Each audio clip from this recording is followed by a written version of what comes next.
Hello and welcome to the Connection Compass podcast. I'm your host, Andrea Louise Evans. This week I'm joined by psychotherapist, hypnotherapist and menopause and andropause specialist, Jermaine Robinson, for a thought-provoking conversation about what it truly means to support our mental well-being. Together we explore the healing power of community, why genuine human connection matters more than ever, and how shared experiences can reduce stigma and help us feel less alone. We also discuss the challenges of living in a digital world, the importance of boundaries, mindfulness, purpose, and reconnecting with the passions we often lose as adults. Jermaine shares her expertise on menopause and the lesser-known andropause, highlighting the gaps in emotional and psychological support, the difference between meaningful support and clever marketing, and why simply raising awareness isn't enough. Hello, Jermaine. Welcome again to the podcast. You've been on the podcast a few times before, but just for our listeners, please could you share a little bit about yourself? Hello, yeah, thanks for having me, Andrea. I'm Shemaine. I'm a psychotherapist and hypnotherapist, and I also have my menopause and andropause license to guide people through those stages.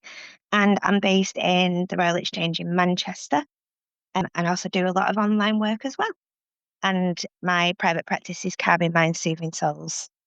Right. And obviously, we've worked together a few times, we've We have. done retreats, and the thing that's really struck me about you is that you're very committed to building community and really wanting people to have the best experience.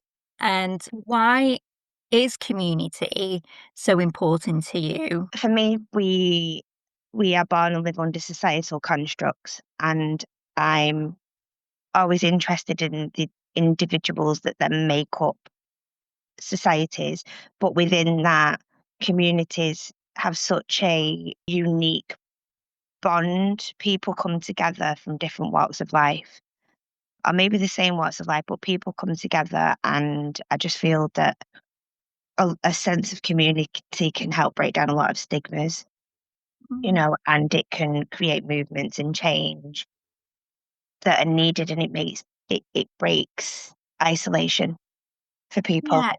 Yeah. Do you always see it as the way how I often see when we bring people together, and you made a very important point that we're all different. Yeah, We're all different in some way. But when people come into community, they find connection that perhaps they would never have considered before. exactly. And it's not always obvious connections, but Mm, just the sheer fact that people come in numbers and you get a sense of community. It doesn't need to be that many people, but people come together, and it you stand stronger. Like, yeah, with a community, you've got support, and you've got people you can that have got your back, you know, and yeah, that you're stronger in numbers, aren't you? And yeah, I've just found that areas and people that are part of a community seem to be able to manage their mental health better, and yeah, your overall well-being yeah, seems to be in a nicer place when you're part of a community. And yeah. not every area have got a sense of community, and it's important to build it. And So I advocate for people coming out of feeling alone and isolated, and coming into something where you do have that connection and support with people, or you can yeah. at least help someone get that within a community. And you say community space is a healing space, and Yeah. I think you've probably given some examples around that already.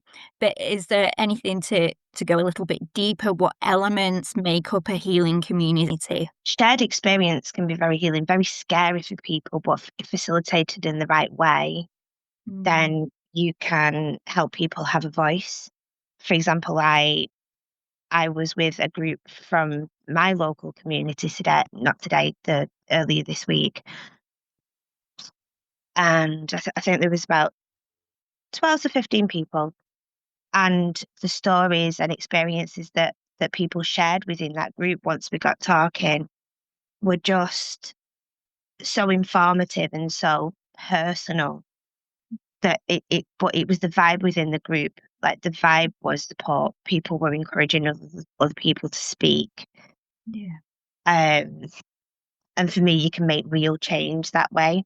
Once people start realizing they can speak up and maybe explore or advocate or fundraise for things that maybe aren't spoken about or awareness isn't there enough, like great things can come of community-based talks and focus. And for me, that's what we need as human beings. That's what we need. Like we're naturally social creatures. It just is not that easy for everyone for different circumstances.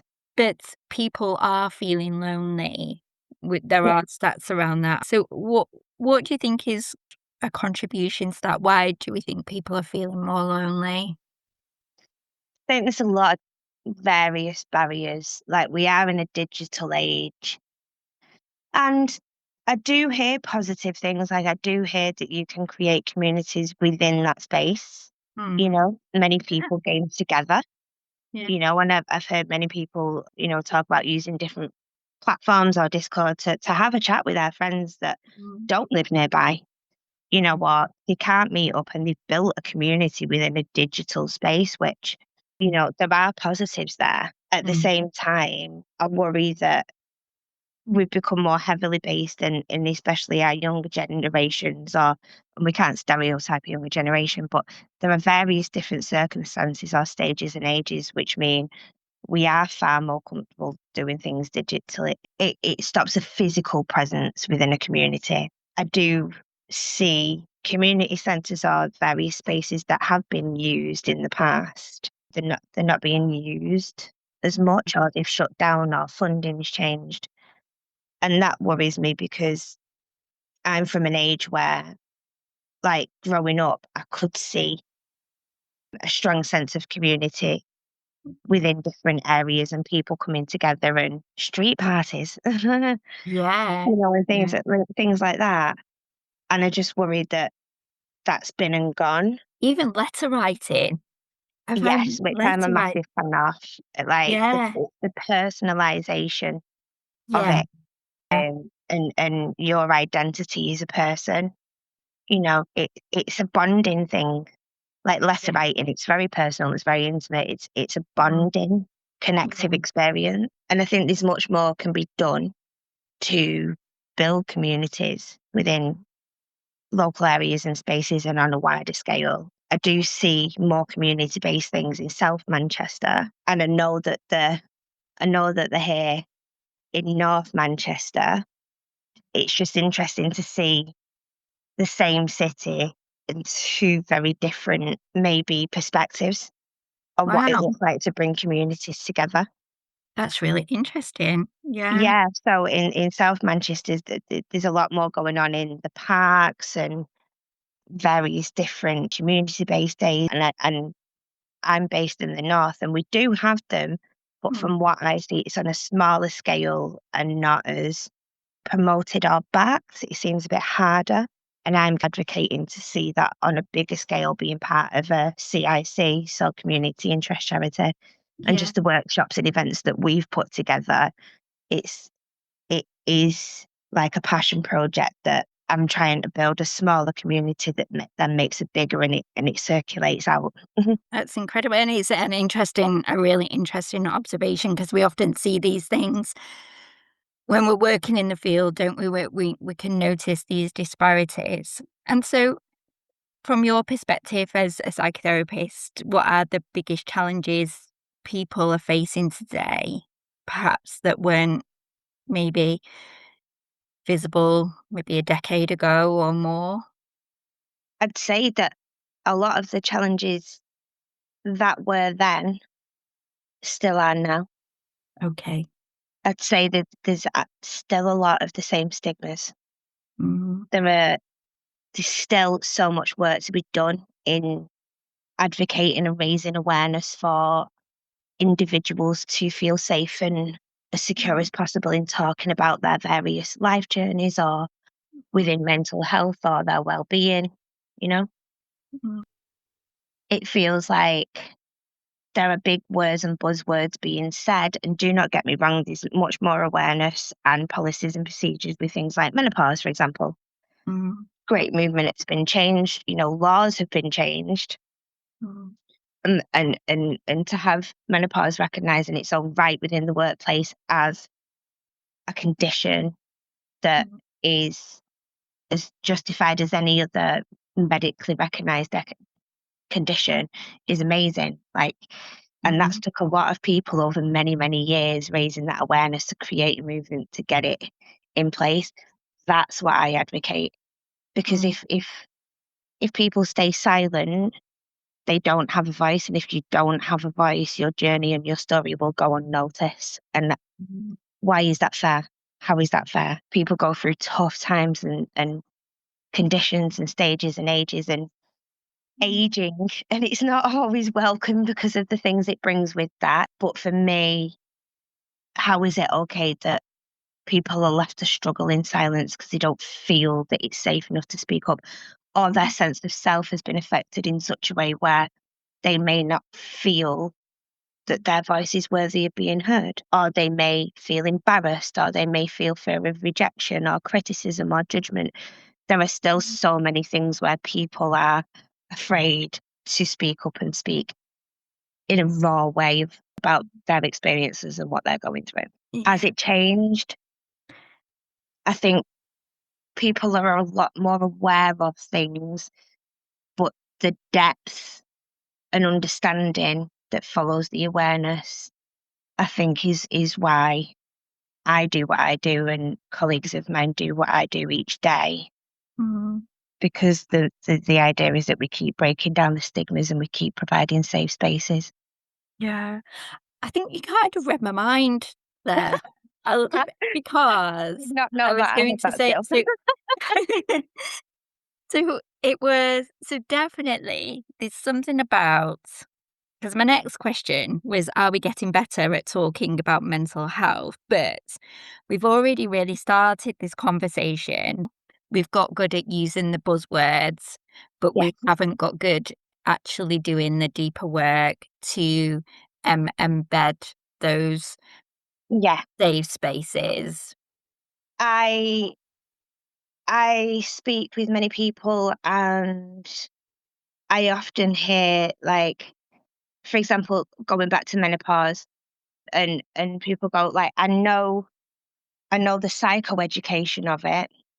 Like, I know about the estrogen fluctuation and the progesterone and the hormone changes, and like, I know the information, but practically, what can I put in place? It still comes back to, how do you manage any condition?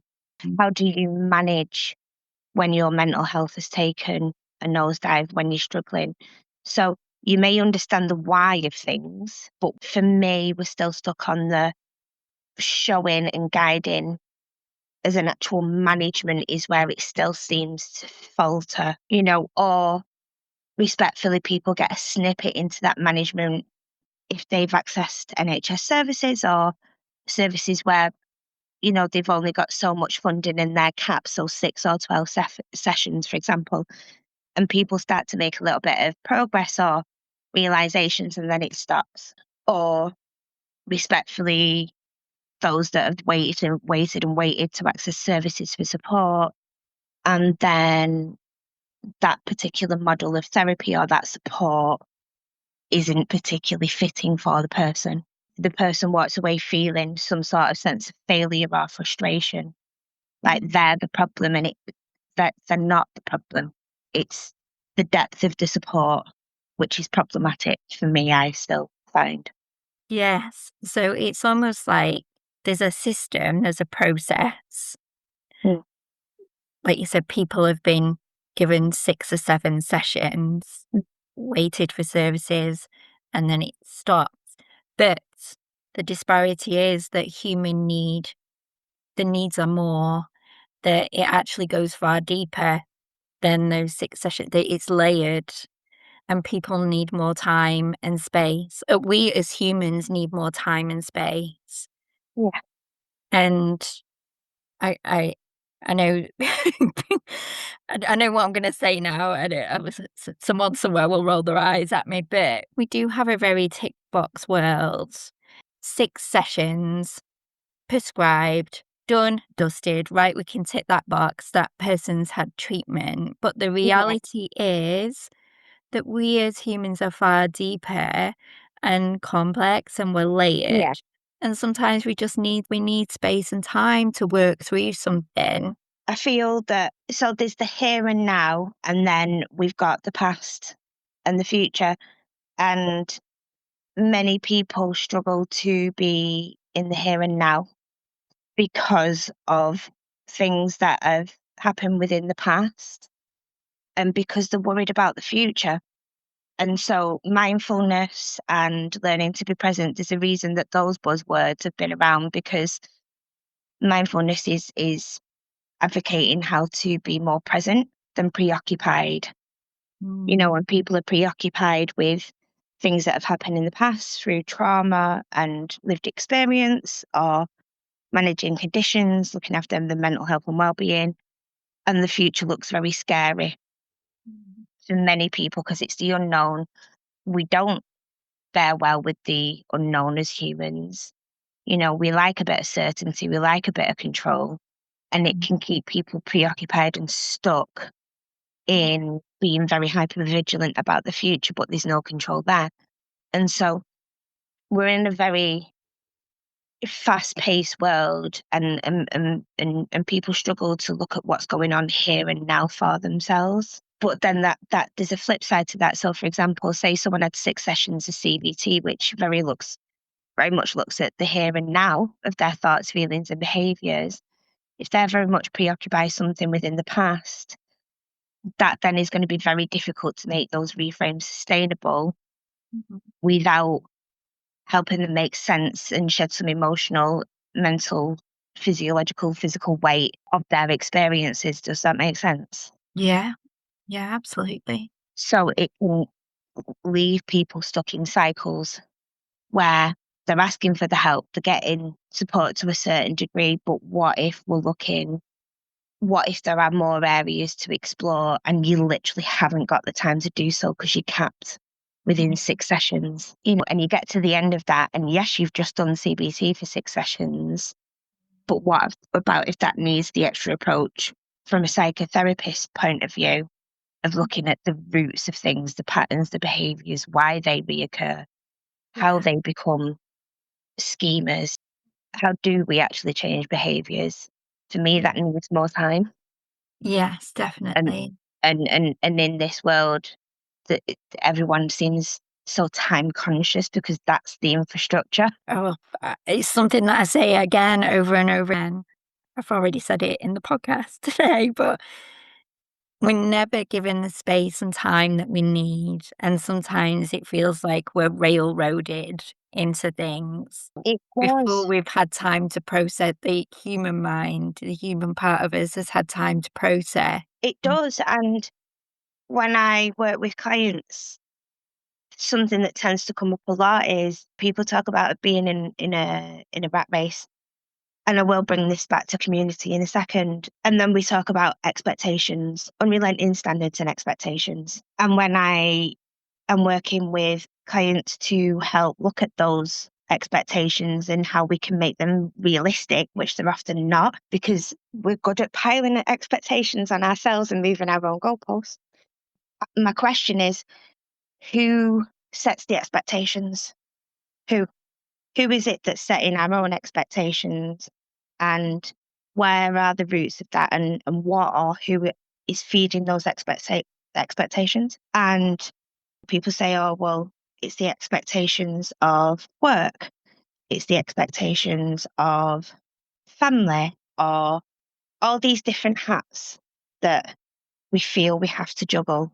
And there's genuine fear of not dropping the plate. And that's the fear that's a lot of underlying anxiety for people. I've got to spin all these plates within a certain amount of time and I'm not allowed to drop any.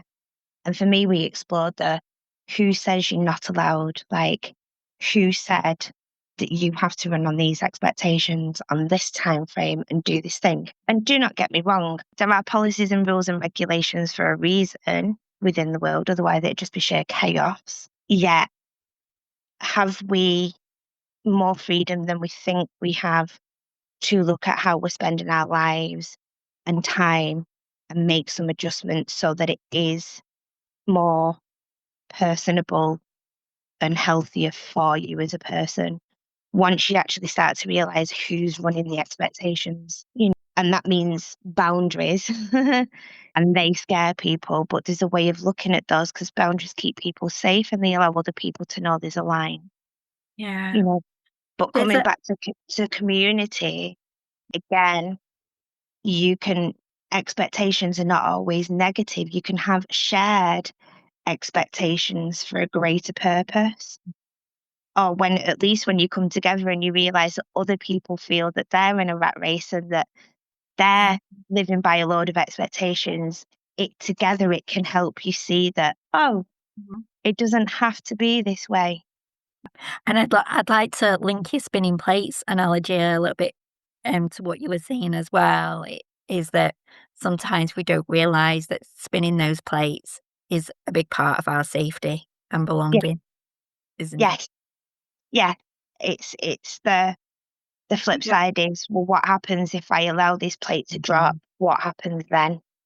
Mm, It's the unknown behind that, isn't it? yeah. Because the roles you create kind of give you your sense of purpose. It is worthy of checking in to those sense of purposes to make sure that they actually work for you as a person with your own core values and Yeah. personalities.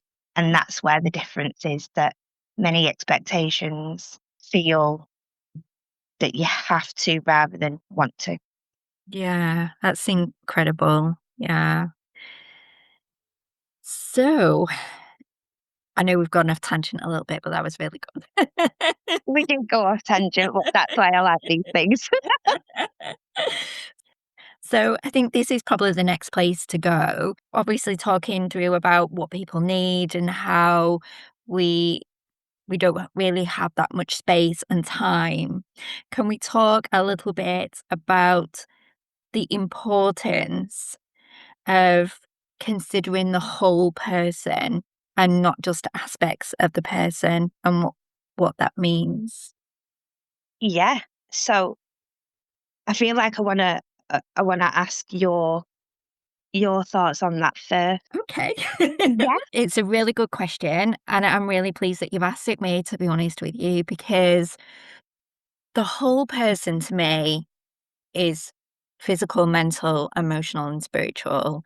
And that we consider those four elements as well as our systems in Yeah. society and how we've moved through those systems and the impacts that have had on it. And I think what's really important for me to say is when I talk about the spiritual, I'm talking about the energy that we carry, our passion, our purpose, our motivation, our drive, the fulfillment. You know, I'm not necessarily talking about getting your tarot cards out or your oracle cards. I mean that's spiritual as well, but in this particular context of considering the whole person, that's what I'm talking about. Mhm. Why it's really important for me is because in my late 20s, I had debilitating panic attacks. They started when I was about 28, I think, and for about 2 years, maybe just over 2 years, every day was a panic attack. I had to work through it. It was really, really hard. And to cut a long story short, because it's quite a detailed story, but I ended up selling my house, giving up my job and going traveling. The moment I made that decision, my panic attack stopped. And I went traveling and obviously I'm taking pictures and writing blogs. And then when I came home about 10 months later, resumed back to work. I didn't go back to work full time. I was doing some studying as well. And about maybe 4 or 5 months after that, the panic attacks started.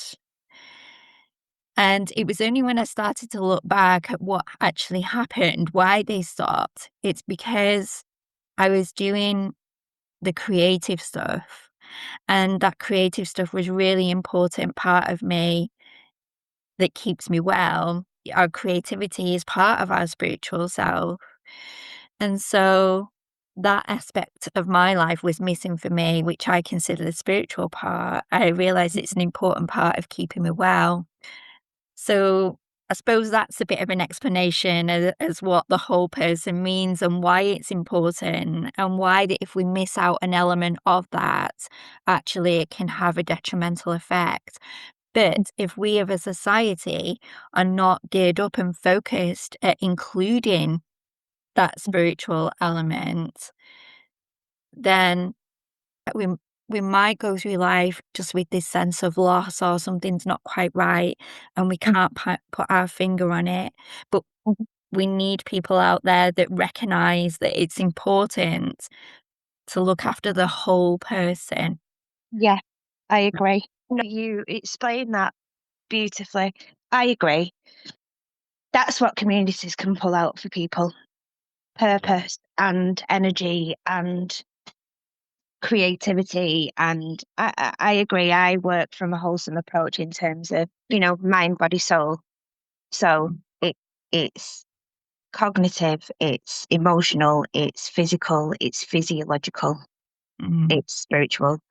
And I feel that there are varying definitions of spiritual. And for me, I agree that for me, your body is a vessel, and everything within that is an energy. And we all have different energies, and energies make the world go round. And I feel that you can really thrive on your energy when you feel stimulated, when you feel that there's a purpose, when you feel it's like all systems activated in a positive way. mm, And it's a journey within itself to be able to, one, be aware of the things that feed your soul and your energy, and two, to access them, yes. Mm, because I heard that for many people, that I need a hobby, I need an interest, I need a distraction, I need something for mm. me. And they're not sure what that something looks like, or No. how to access the something. And I don't think our systems that we have in society are geared up to supporting that element. No. So for me, that creativity, I mean, when I was really creative when I think about it. In my younger years, I wrote stories, wrote poetry, but Everything. somewhere along the line it gets buried Yeah, under what we should think that we should be doing, or what we think life yeah, looks like, and we end up on a conveyor belt, so it gets lost and buried underneath. And agreed, and agreed.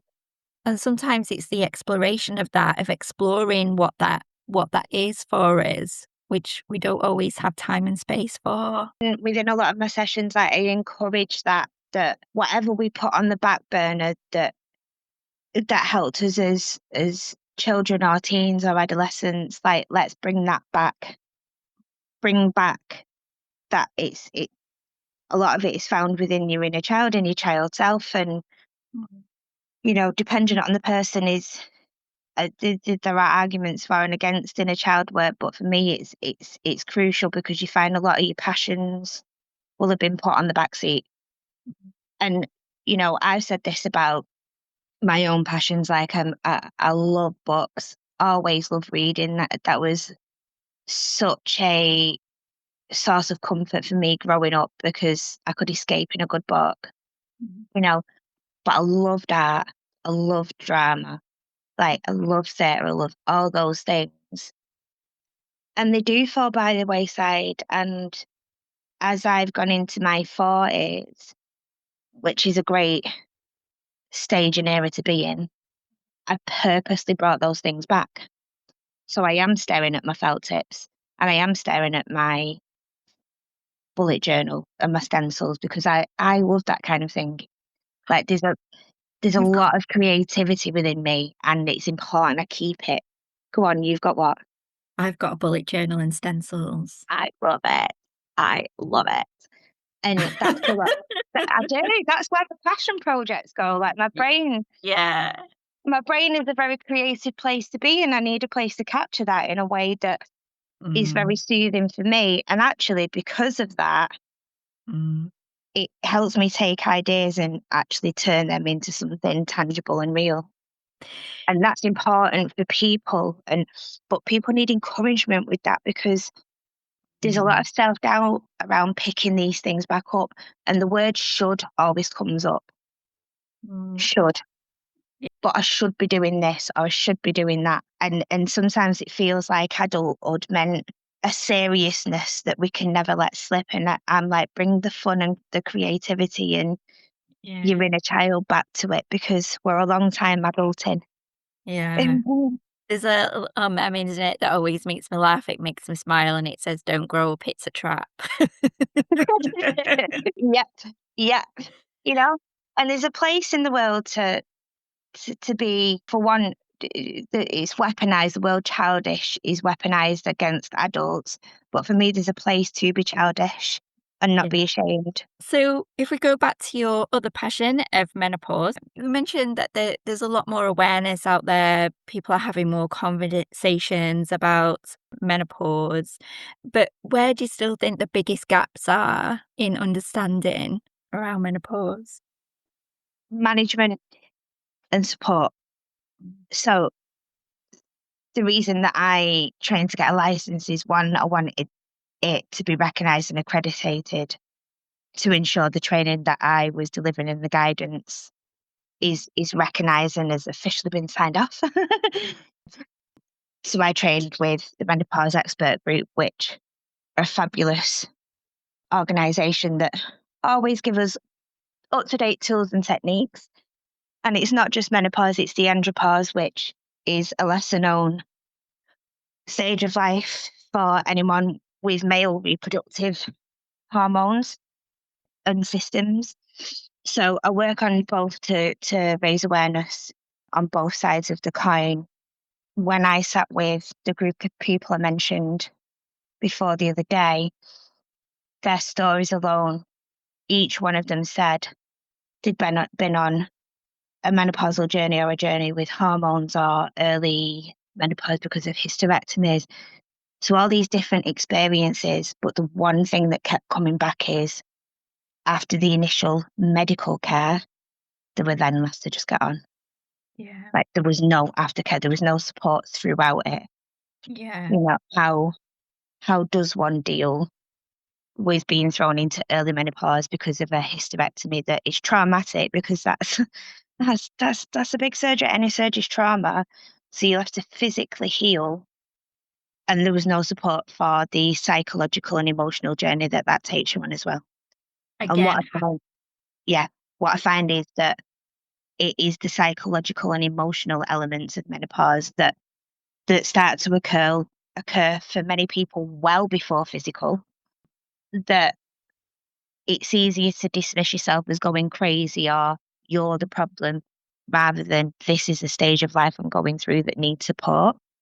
yeah. And again, it's highlighting that need for the care of the whole person. Yeah. And even though we've had all these advances and, again, people talking about the buzzwords and we have to do this, there's still this thing embedded in our culture that we just treat one element of a person. Yes. I was just going to say, one of the points of the other day is that if it isn't physically seen, it's easier to ignore, Yeah. Mm. or it's easier to dismiss. We're still stuck on physical. Yeah. What can you see? Actually, it's the other way around. It's everything that isn't seen. If you think about how fast paced we're moving through life, it makes it easier then to just focus on what we see and Yeah. not give time to everything else.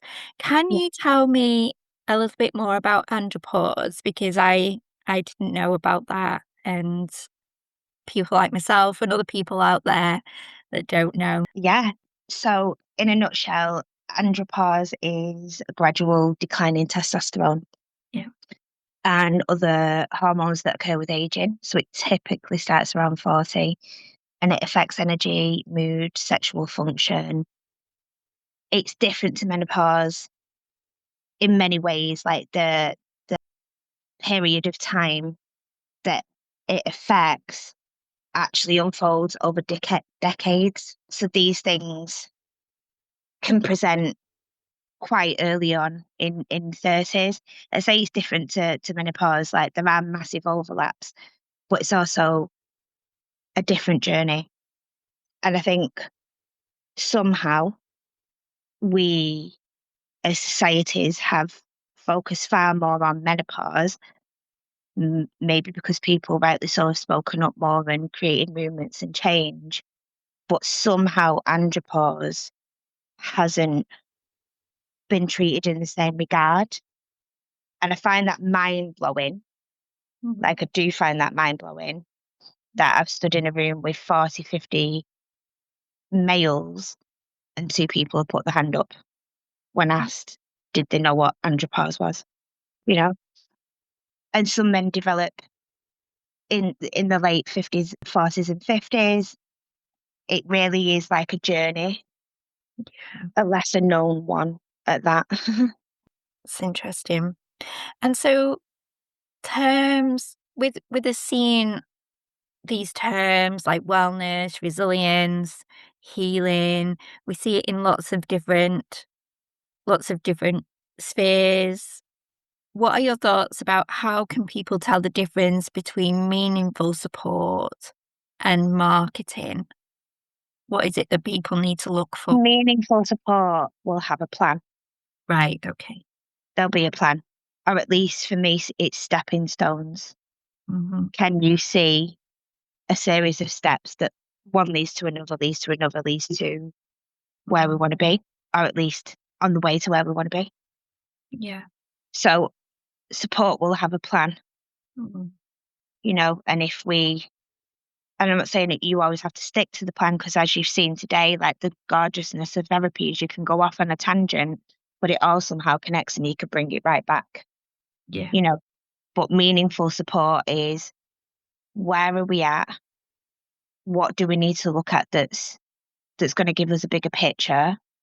And how can we use that information to create a vision of what we want it to look like going forward? It's not just about setting goals, but it's incentives and recognition of progress. And for me, very much focusing on small wins that encourage and motivate people to build up to bigger things along the way. Do you worry about any popular mental health trends that are out there? Is there anything that concerns you that you're not too on board with? What concerns me is how quickly things are dismissed. Mm, Uh, I'm sure you you will be aware that I hear a lot of the time unhelpful things like, oh, the world's now got ADHD and everyone's got ADHD and everyone's jumping on the bandwagon and suddenly mm, everyone's autistic and, neurodivergency isn't a real thing. And that concerns me mm, because these things haven't just been conjured by a new age or mm, generation. That isn't what that is. It concerns me that there's a lack of education and understanding that, if you look at it, makes sense that these things are historic. It's our advancements in medicine, science, neurology, psychology, all these different avenues as to why everyone, but a lot of people have gone, oh, this is actually a thing for me. mm, There's a reason. We're in a stage and age where we're encouraged to be curious, to explore our neurology, to explore our well-being. I love that for us in a modern age, but people are so quick to dismiss. We're in an age where there's so there's so much liberation in one respect, yet I still hear statements like all this mental health crap is made up, that anxiety is made up, depression's made up, or it's for attention, or they're just a naughty child while you're trying to excuse the behaviour. Those things really concern me, especially when you can ground them in science, you can ground them in neurology. Assessments that are out there are heavily based in such a way that it would be difficult to feign an autism assessment, Yeah. you know, and extremely invalidating for the person and the professionals involved, because they are qualified to do what they do. For me, if you take the time and educate yourself, you can trace it all back historically. Yeah, it's so quickly dismissed as these things are not real. And what is the one conversation you wish more families were having around the dinner table? Getting everyone around a dinner table is an accomplishment. I know that. You know, raising children that have got 3 different eating habits and times of day and all these different things. So that in itself is an achievement. Actually checking in, you can ask someone how the day's been, and someone can regurgitate how their day's been. But asking them, are they okay? What's going on in their world?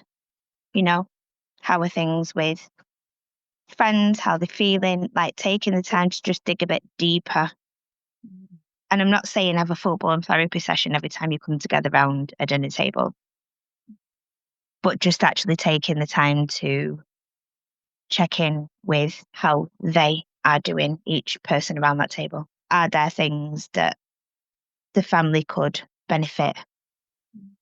Taking the time to chat about everything and anything, and just hear each other's perspectives. Being listened to is a big thing. People talk over people, and listening and taking the time to be responsive is a big thing. You know, feeling listened to rather than jumping in or waiting for your turn to talk. You know? Yeah, I love And that. so for me, I like to ask my children how they're doing, remind them that I'm there if they need, because I don't want to be, I said to mine, I don't want to be that nag that's like, you okay, you okay, you okay? But are you okay? Is there anything you want to talk about? I am here. And actually tell me about your day, what's going on in your world. I feel that things can be kept very surface level.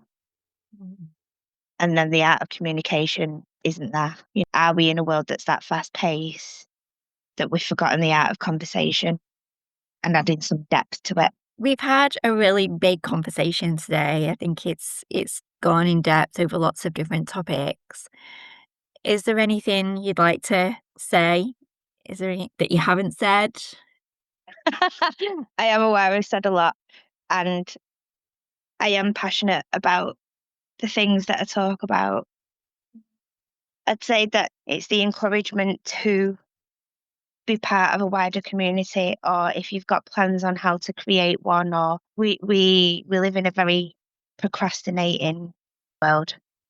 If you're thinking about doing something, if you're thinking about doing that project or connecting to that person or whatever it may be, let's do these things rather than sat on wanting to do these things, because time moves fast and suddenly we may not have the time.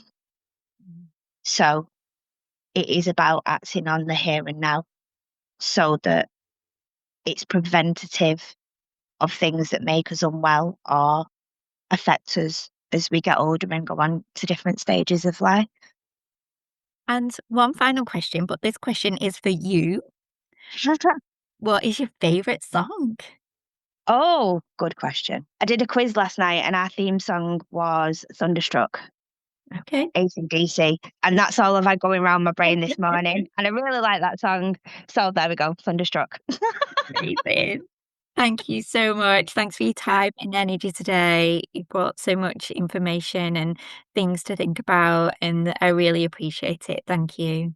Thank you. I always like coming on. Thanks for having me. That was an incredible episode. I absolutely love these conversations. They are really important, and I just know that someone out there is listening and they really need to hear these conversations that are being had on the podcast. For more information about Shemaine's work, please visit the show notes. And if you think this episode will help somebody, please leave a review. And finally, remember to keep talking, keep connecting for a more interconnected world. See you next time.